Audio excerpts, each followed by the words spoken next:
Hi everybody, we are back at 7 Juniper Road in Leon-C, and we're here to demonstrate what we're doing with all of the water fixtures that we're putting into the house. Now, typically when the water comes into the house, it flows between 10-15 liters to 20 liters per minute going through taps, and this is what has actually happened in this property. We've had a very new installation, but as you can see, these taps are literally running wild. That is 22 liters per minute. That's on the cold tap. And that's on the hot tap. That is, again, 18 liters per minute.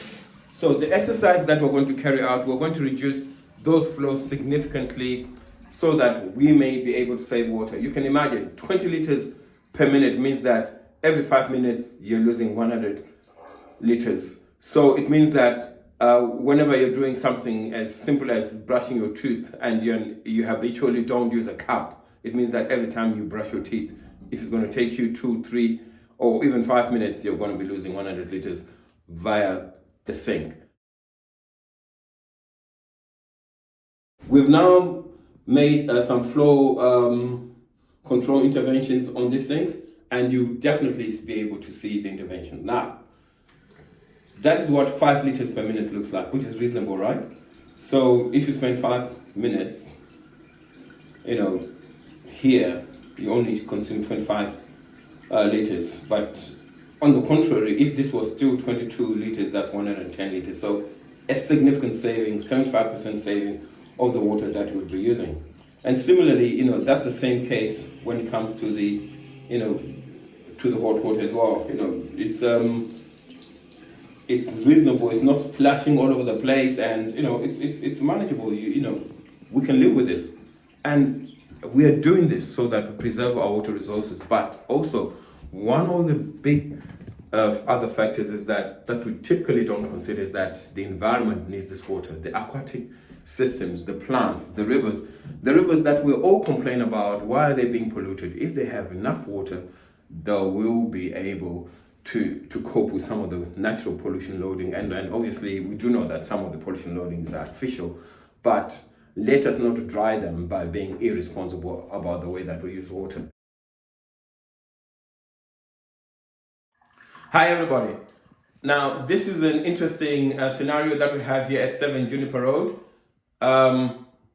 This tap has just been recently installed. However, it comes with significantly high flows.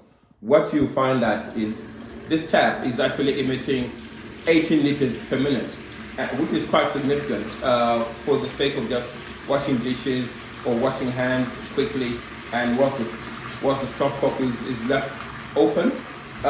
If you also consider hot water, the hot water also emits 80 liters per minute. So that's a lot of water to lose during the day. So what we're going to do, we're going to reduce this consumption to between 5 to 8 liters per minute, which is a bit more reasonable.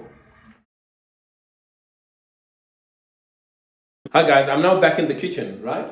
And this is exciting because we've now reduced the water consumption on this tap to 8 liters per minute compared to 22 liters per minute, which is a significant reduction and a significant saving for the purposes of using water internally and domestically. We don't need 22 to 11 or even the 18 liters per minute. So this one was 18 liters per minute. This one was 22 liters per minute. So 22, 18, we've now reduced both to 8 liters per minute, which means that over the course of the year, we make significant saving in water and also in energy consumption. So this is quite exciting. So thank you very much for, for listening and for actually, taking a chance to understand better what you could do to reduce water consumption in your own property.